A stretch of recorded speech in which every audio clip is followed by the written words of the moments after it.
Okay, my name's Bobby Fishback. I work at Davis Country Store here in Buffalo.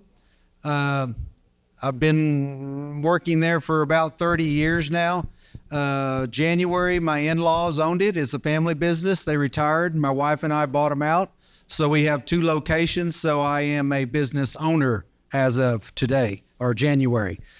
We've got up on the stage with us tonight, today, Stacey, Dan, and John representing Mexia, Corsicana, and Palestine.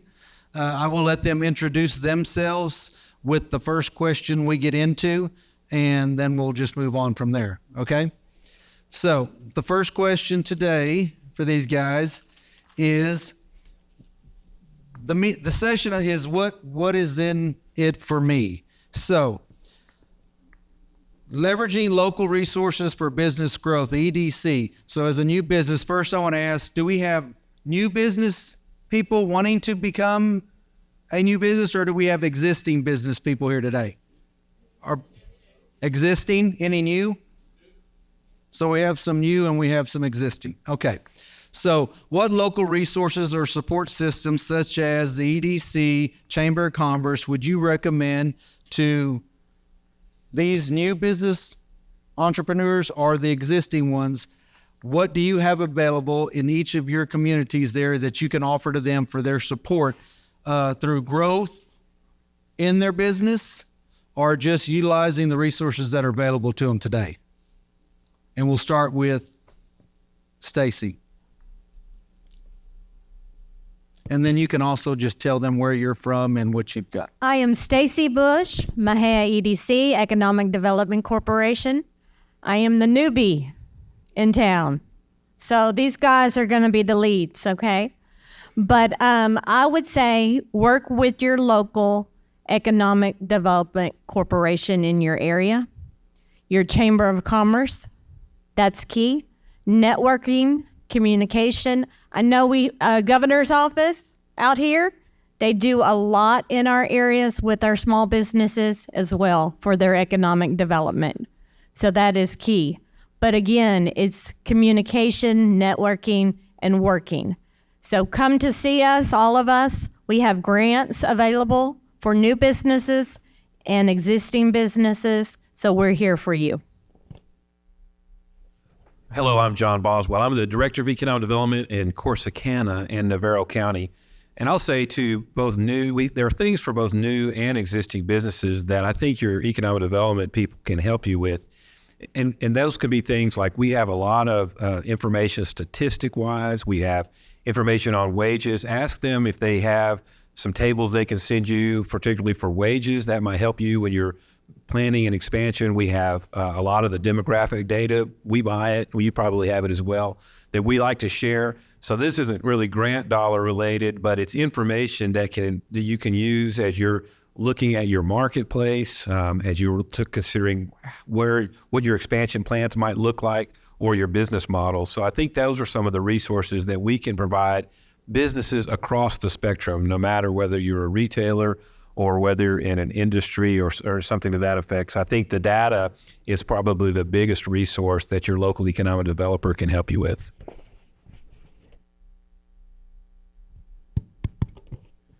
My name is Dan Bochsler. I'm with the Palestine Economic Development Corporation. I actually sit on the board as the board president currently.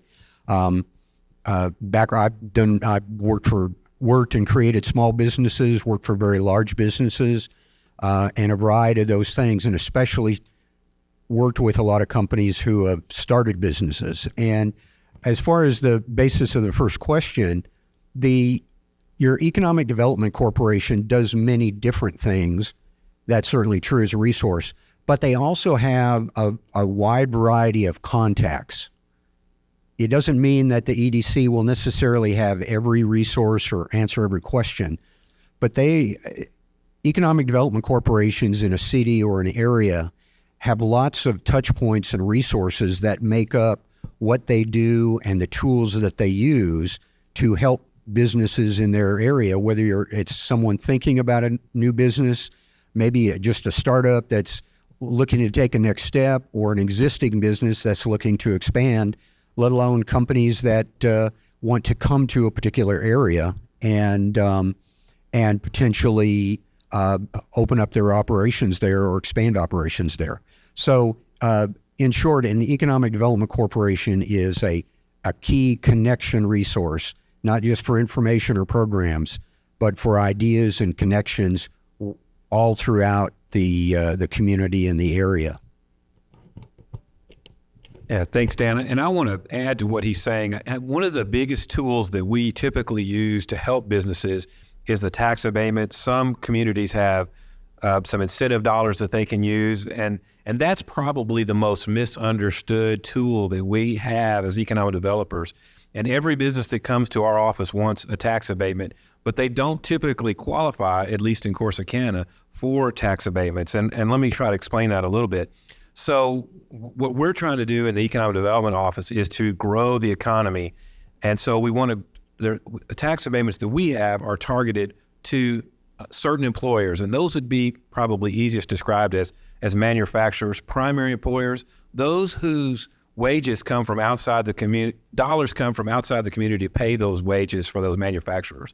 We don't typically incentivize secondary employers. Those would be examples of retailers or types of shops, anything that is based on the local market. So if the market is there, and then it's not considered a primary employer.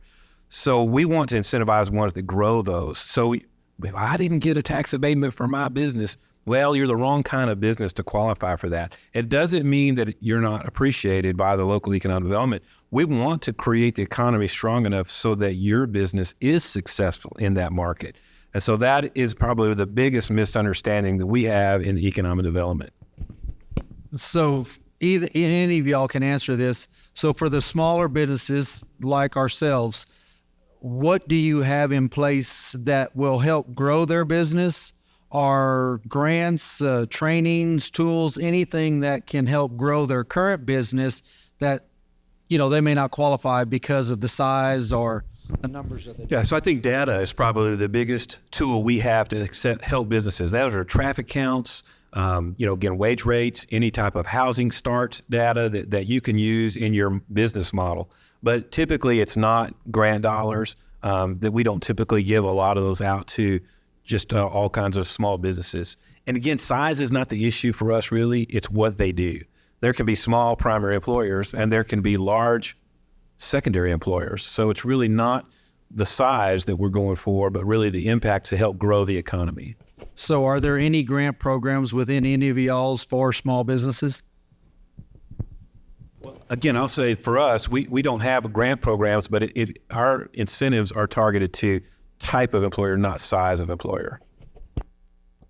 So in Mexia, Texas, we have commercial revitalization grants for our smaller businesses and also incentive grants. So I know each EDC has different grant opportunities or opportunities for their area. So that's what we offer in Mexia, Texas. A couple of examples, like in Palestine, similar kinds of things. They aren't necessarily grants for every single thing, but we have grants for downtown revitalization. We have a variety of other kinds of grants based on employment. So there's a variety of different things depending on the time and the nature and the source of the funds that drive EDCs. And so what you really want to do in any respective community is go down and talk, because what they've already said is that, information is one of the most important things when you're thinking about a new business before you commit any resources or time. You want to be aware. It's really kind of like step one that I call. You want to be aware of a whole spectrum of things that are there, not just resources, because it's not just free money is not going to make a business idea successful.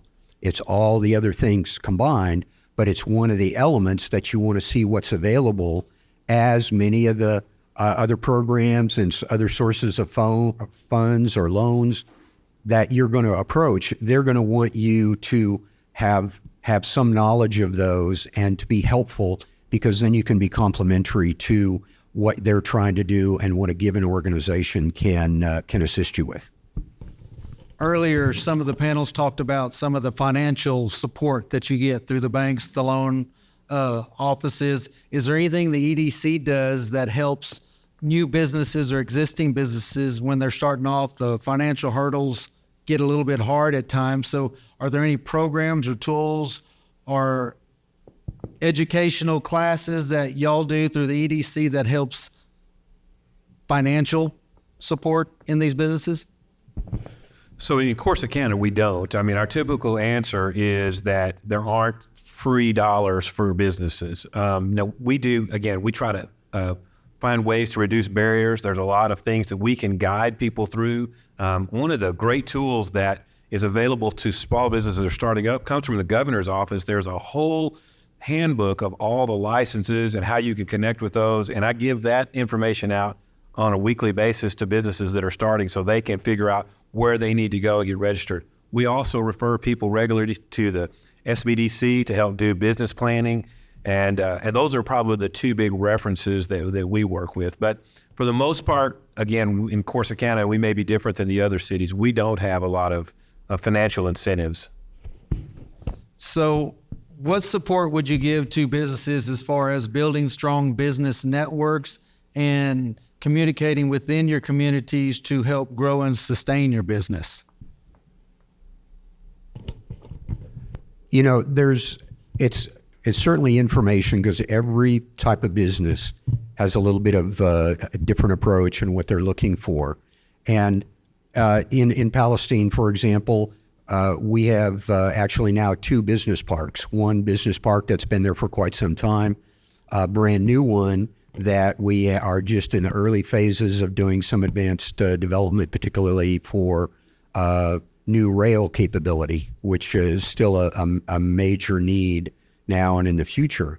But in some cases, for example, a business, in this case, I'm giving an example that's not necessarily a simple retail business, but if there's a business that wants to come in, the possibility of basically granting them a piece of property within the business park, within all kinds of, making sure that all fits together. It's not just a giveaway type thing, but there is extreme value to a number of those parts of that process that go on. And we've done that recently. We have several different, we even have an old oil recycling facility that we granted property to, a small amount of property to, that moved into the Palestine area. And they now are continuing to build and finish out their facilities within that business park. Now, not every city can do that per se, but you really want to make sure that you explore all the current and upcoming capabilities that an economic development corp in your city or in your area may have available that maybe fits in a different aspect that your business idea or your business approach you never really considered. So it's information that goes both ways. In Mexia, we're a smaller area, so our businesses work with the local chamber. Moises is here today with the Chamber of Commerce, so that's a great networking for our businesses. And Miss Janie, she's here with the governor's office, her economic team. They're doing great things. I know she's been to Mexia and helped with some business expansion in our area. So we just network.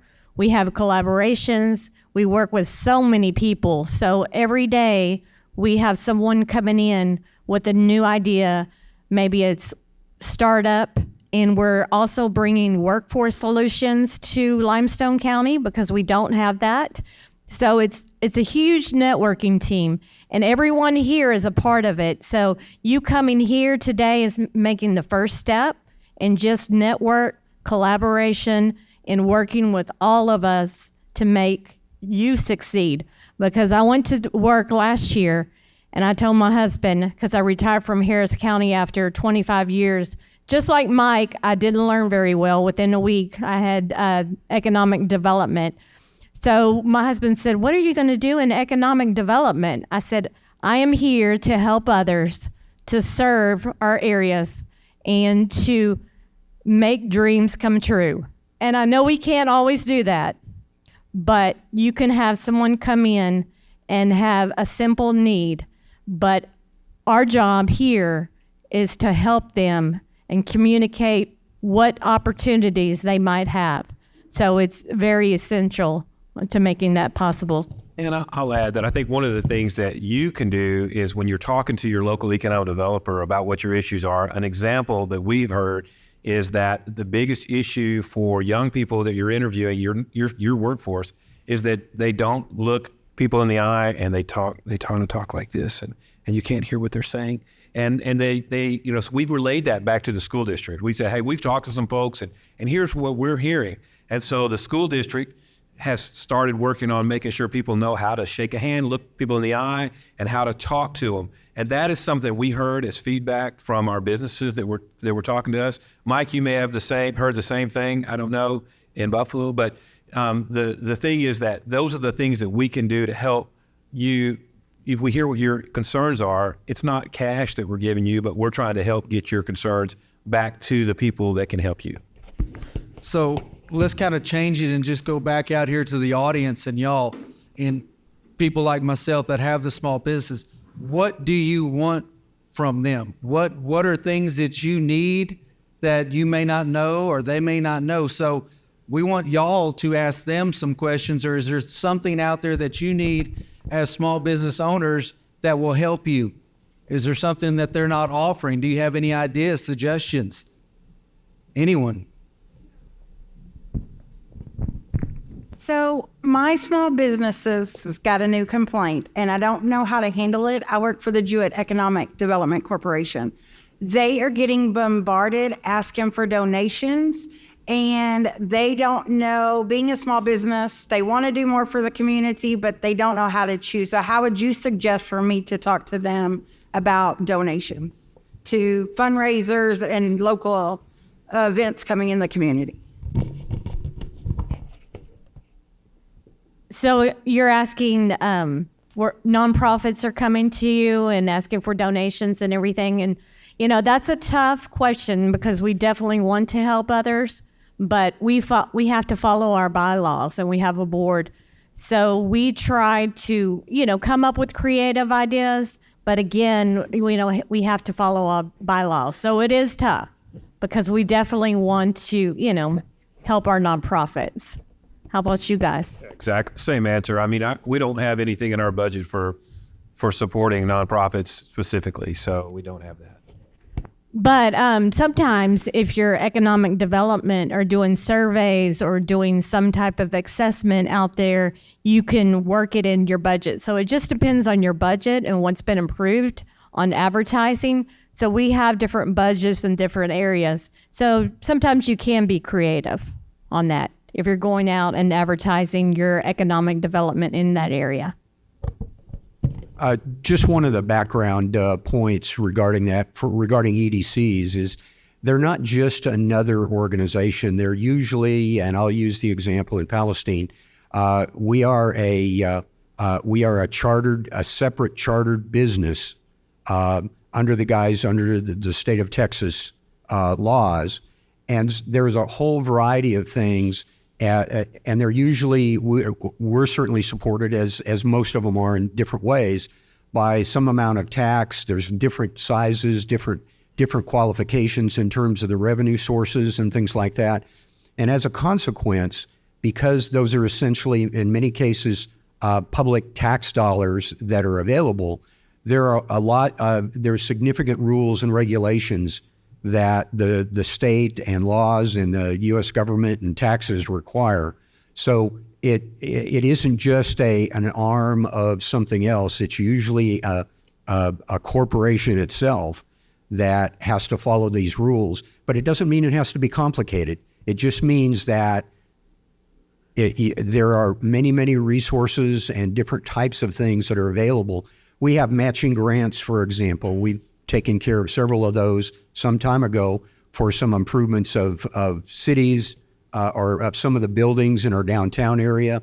We've provided some grants that fall into the category of of helping some of the parks and other things. So while I give you examples of what might be public as opposed to real small business types of things, it really depends. Just because you're a small business doesn't necessarily mean a given thing applies or doesn't apply to you.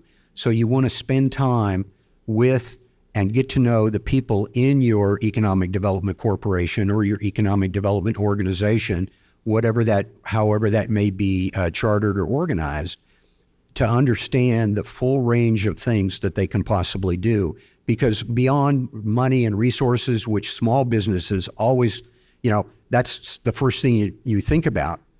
But the reality is there are many other things that go into that in order to ensure that other people can and will be able to support you. So business ideas, plans, being aware of what it is you're trying to do, have an understanding of the markets you're doing, and many of the things that were talked about earlier during the day today about business plans. But a business plan has many different dimensions, and it isn't just those things. But fundamentally, if you go through those processes, your ability to be successful 1 or 2 years down the line, as opposed to having a flash in the pan for 6-9 months and then not know where to be, take the time to look and ask every kind of question you can of all those resources.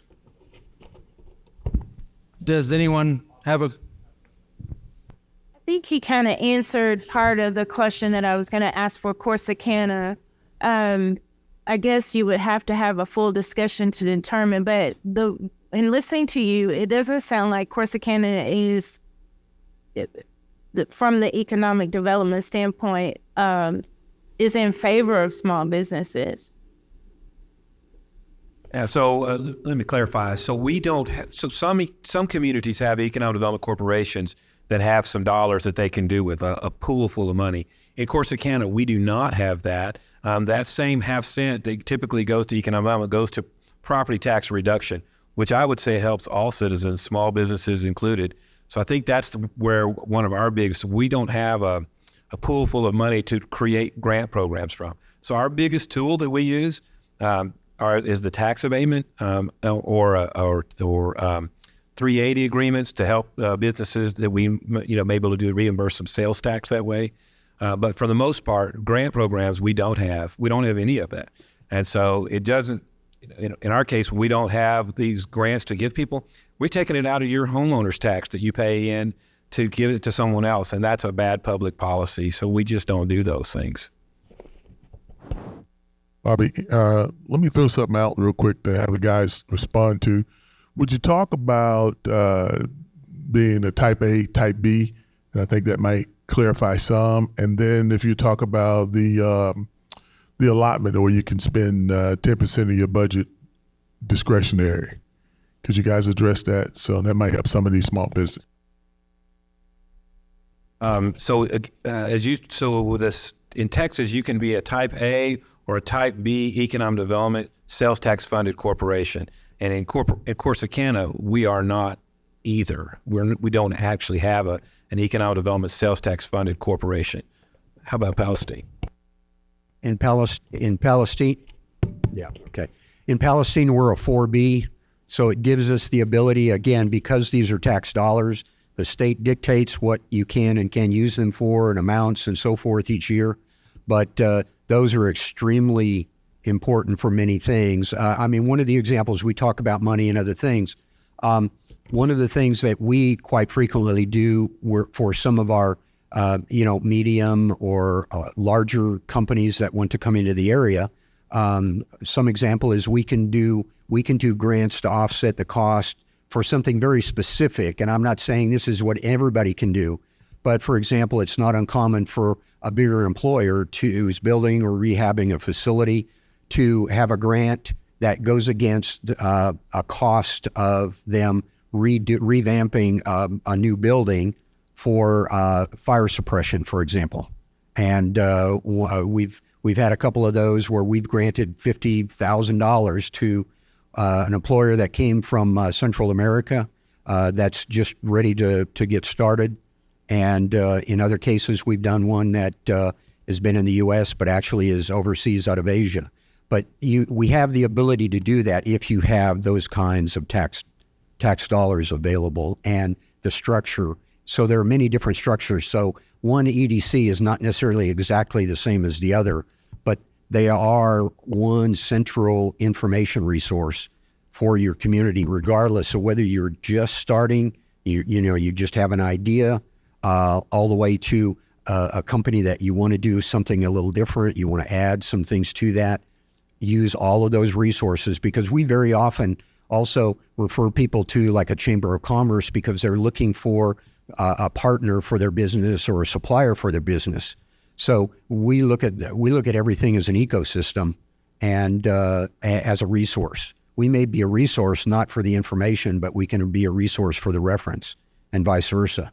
So everybody's trying to work together. It doesn't make anything magic, but it provides the kind of information that people look for when you're starting a business or when you're trying to expand a business and grow a business.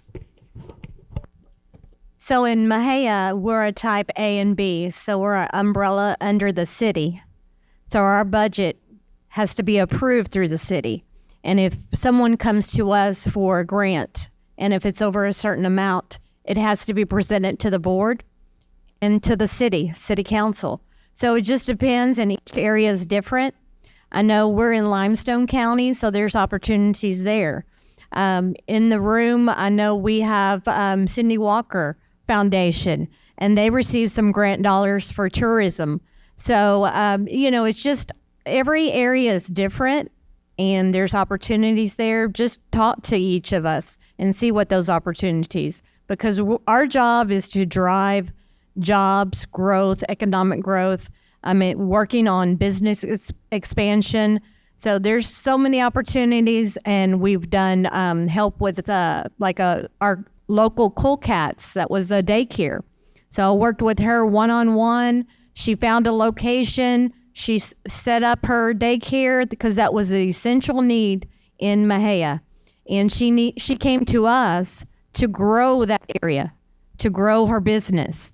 And we helped with toilets, new sinks, and that brought more students, more jobs to Cool Cats. So it's just different for all of us. And we can help small, some of us can't. So it depends on your type A, type B, and all of us are different up here.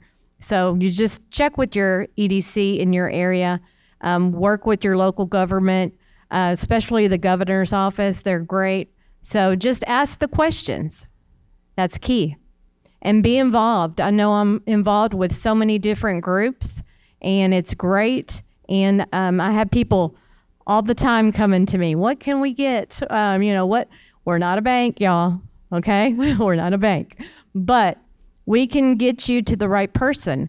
We've worked with the local financial, getting investors in there, trying to bring housing. There's so many different areas, and we're smaller, of course. So it is a challenge. So is there any connection with y'all and your city government as well? And how does that work within your EDC? Tied to small businesses. Well, as far as the Palestine Economic Development Corp, similar processes where budgets and other things and major grants are approved by the city council. That's a part of that whole structure, tax structure, and so forth within the state. And but it's so there are many different kinds of resources, and get to know what's going on, what's available, because you have an idea, but you want to populate that idea with information around that idea before you sort of jump in one direction and possibly not have the resources or the understanding. And knowing chambers of commerce and all those other resources really together help you create the kind of information and background that you need. And I think for all of us, all the incentives have to be approved by your councils, or in some cases the commissioner's court, or even college board of trustees, if that applies. So we shepherd the process through all of those. is there any advertisement within the EDC that y'all do with small businesses through social media? Do they have access to any of your social media outlets, signage, or anything like that to help promote small businesses within your areas? So in Mexia, we did a survey recently, and we wanted to know what Mexia wanted downtown and in this area. And what the key thing is, they wanted small businesses, they wanted a farmer's market. Okay. So what do? I go out and find the location and get that going. And so through the surveys, we're finding out what Mexia wants. And I know we want to revitalize downtown. That's key. And make our roads better and everything like that, because we have investors come in and we have to take care of our towns and make them look nice. And we have to all work together. But again, this Saturday will be our third market, and we've had hundreds and hundreds of people, but because of social media and sharing that information out. And so these are local businesses that maybe do not have a shop, but they can come out and have their items sold at a farmer's market in our area. Mike, will you grab a mic real quick? Can you tell us what you do here locally as far as grants for small businesses and the process for someone that wanted to start a new business? When I got the opportunity to do this job, my predecessor has spent about 18 years trying to recruit a home run industry to come to Buffalo, which was a task of paramount proportion, because we're a town about 4 miles square. We're basically, in terms of city limits, we're landlocked, and there's just not a lot of opportunity for industry to set up inside the city limits. And we boast less than 2,000 people in terms of our population, our official population. And so it's very difficult then to say to a major corporation, come to Buffalo. We don't have any place for you and we don't have any employees, but come anyway, And so what I decided when I took the job was that we would focus differently. We are a type B, and a type A basically is a corporation that focuses most on municipality kinds of things, major projects, airports, railroad, bus services, things like that. A type B, on the other hand, can do the kind of things that we're talking about with regard to small businesses. I define it as being a quality of life kind of thing. But a type B can also do what a type A could do. So for that reason, we're type B and very proud to do that. So the approach that I've taken is what the law allows, and I thought was best for Buffalo. Number one, we focus on business retention. What happens to small towns in Texas that dry up and become economically depressed is that their small businesses go out of business. It's a high percentage of small businesses that go out of business every year. They just can't make it. They don't have enough flow, enough velocity in the dollar to keep the doors open, and particularly to hire people, expand their products and services. And so I made it our number one focus, to keep the businesses that we have in business. And of course, I took this job as COVID was being born. And so to try and keep people open during COVID was a monumental task. So we did a lot of creative things. When you've been a school superintendent in Texas, you can get creative. And so we did a lot of creative things where they were open half a day and you had to have spaces between. And we lost one business. And the reason we lost that business, all of their whole business was touching people and being in people's face. And their governing body said, you can't be open in any kind of way. And so they were a small business and they closed. So we only lost one business. And to our amazement, we actually opened 16 businesses in the 2 years of COVID. We had 16 new businesses. It's a matter of record. I'm not making that up. All right, I'll take it. Yeah, I'll take that. Because I get a lot of criticism, so I'll take a. Mr. Mayor, did you hear that clapping and stuff? All right. That's good stuff. I'm not complaining about the criticism. I'm cut from a different cloth. I draw a lot of negative attention and kind of like it a little bit. So anyway, so the second thing that we focus on after business retention is business expansion. So if you already have a business, there's a great opportunity if you can expand that business, because expanding that business puts you in a position to offer more goods and services for your community, hire people, and generate more revenue. And so we focus on expanding the businesses that we already have, okay? And then the third thing is the recruitment of new businesses. But again, having my limited resources, we don't have a mountain. We don't have a presidential library. I don't have anything to say, come to Buffalo. We don't even have any buffaloes. Okay, we had some, but we don't have any buffaloes. So I can't go to a trade show and say, come to Buffalo, because there's so many things that I don't have. And so what we do instead is that we help to foster and generate and create new businesses that are non-duplicated businesses, meaning that we don't have one of those in Buffalo. So yes, come and open up a whatever in Buffalo. So we help to do that, but we do things that, again, we can fit in, that we have space for, we have a place for.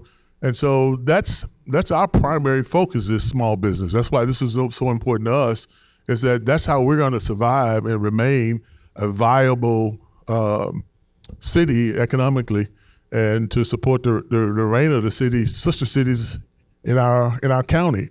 And so that's how we look at it. And fourthly, if there is a fourth, what we're doing now is I'm reaching out. I'm trying to do partnership. That's why these guys are on stage. I've been to their place saying, hey, let's work together. Because actually, Buffalo and Mexia together makes a small town.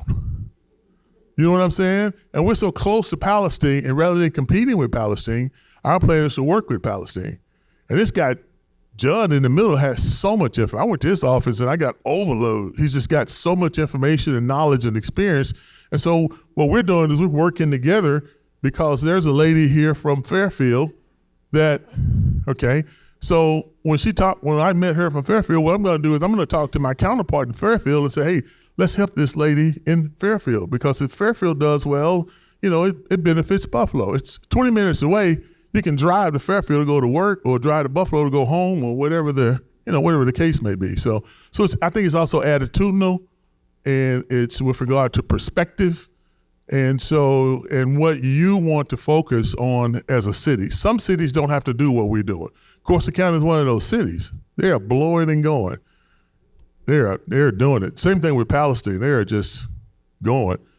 I'm taking Stacey under my wing, like I know what I'm doing, but we're going to try to work things together. So I don't know, Bobby, if that's part of what you were asking me.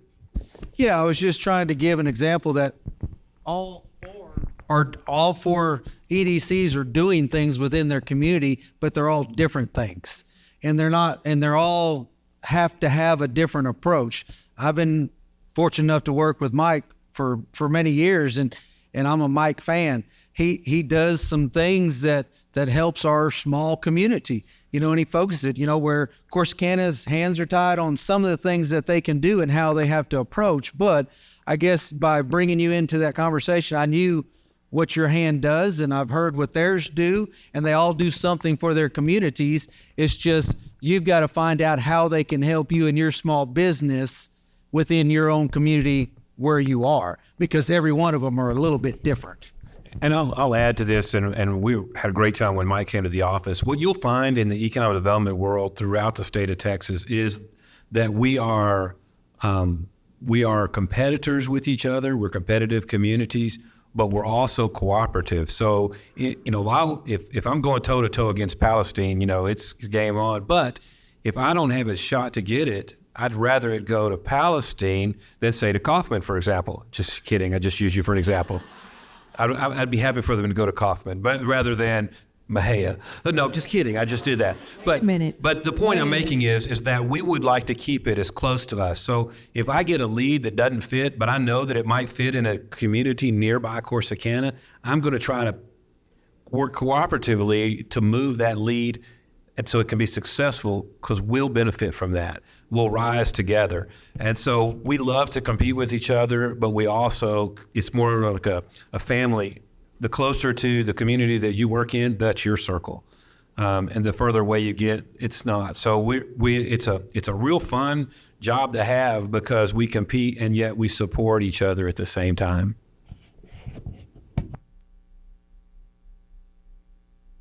I'll just add one thing that sometimes the EDCs can do and whatnot is that they get together with other organizations at times and whatnot.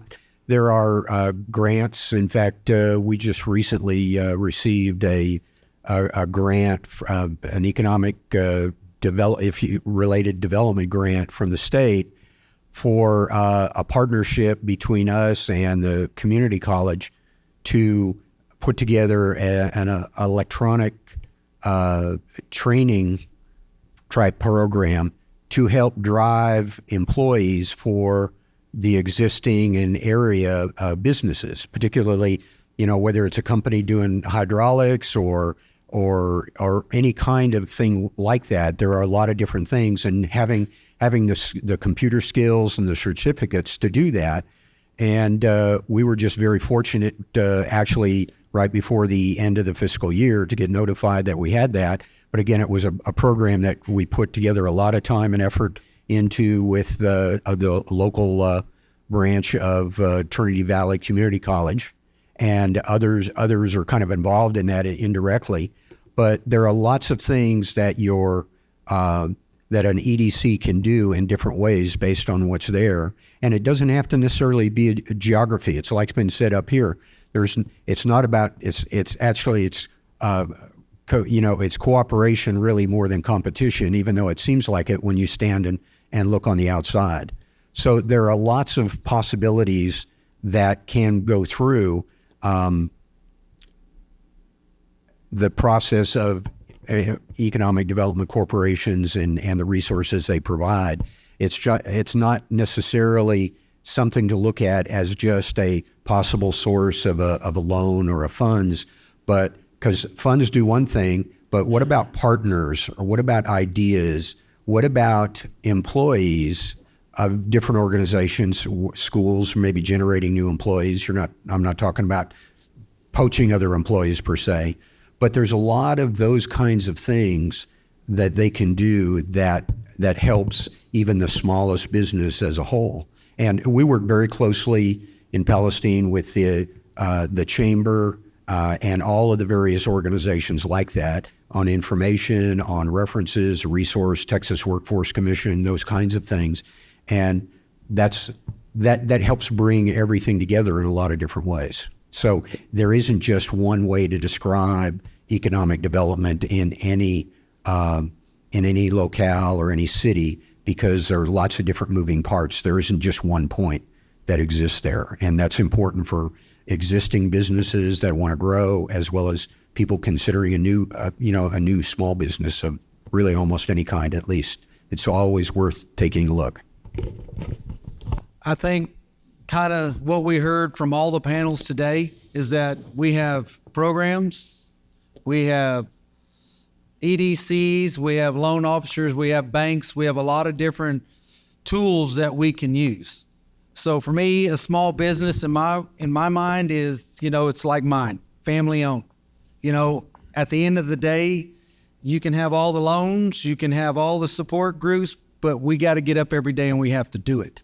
And that's something you have to do. So I wrote some words down that just kind of mean something to me. And I think, confidence, fortitude, boldness, decision making, being focused and having goals.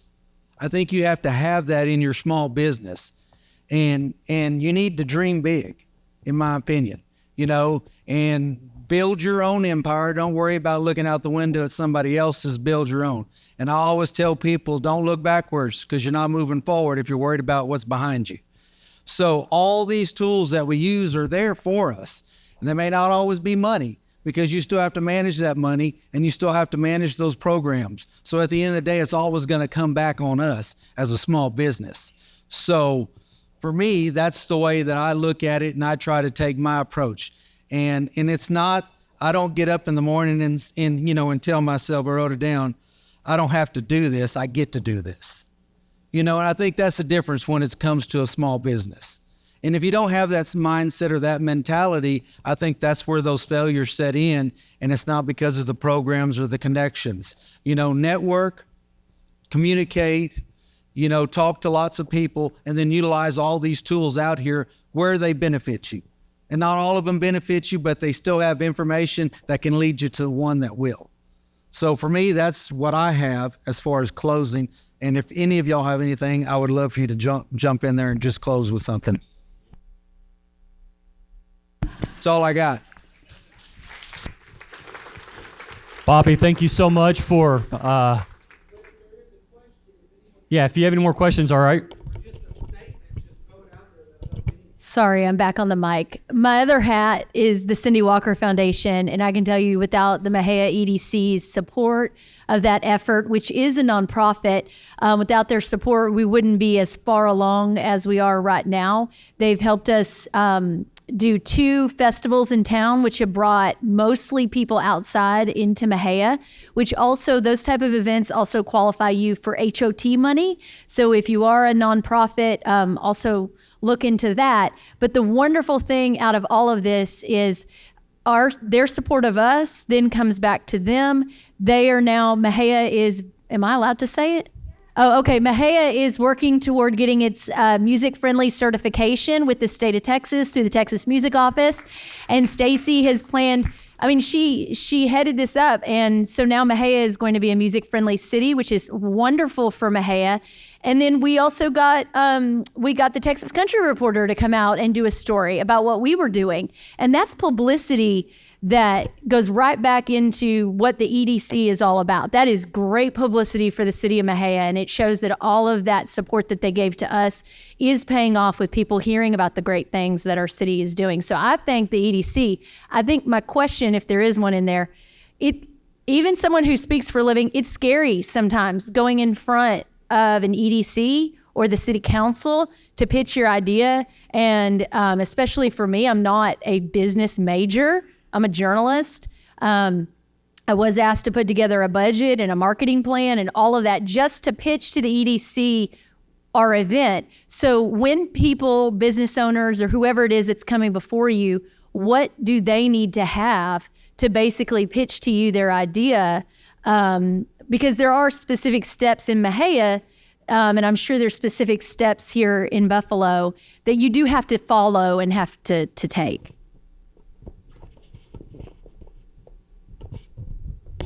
Well, I know in Mexia, a lot of them work with the SBDC. So utilize those steps. If you don't have a business plan, they'll even come to our board meeting and help present. So if you're shy in front of the mic and presentation, they'll help you through that. Is Kim still here?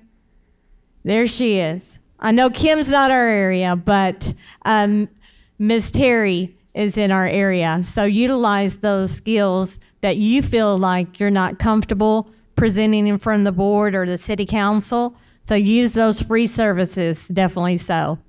And music-friendly certification will be announced December 5th, the governor's office. So Mexia, Texas will become the music-friendly certification through the Texas governor's office. So we're excited about that. So thank you about that, Lindsay. We appreciate you. Yeah, I think that's exactly true for all of us. The SBDC is always going to be a great resource. I think in Corsicana, what our council wants to hear, and the commissioners as well, is sort of the meat of the project, right? How many jobs are you going to create? How much taxable investment are you going to put in? What's your timetable? Those are the kind of things. And if you have that in a synopsis, you'll get most of the way through a presentation.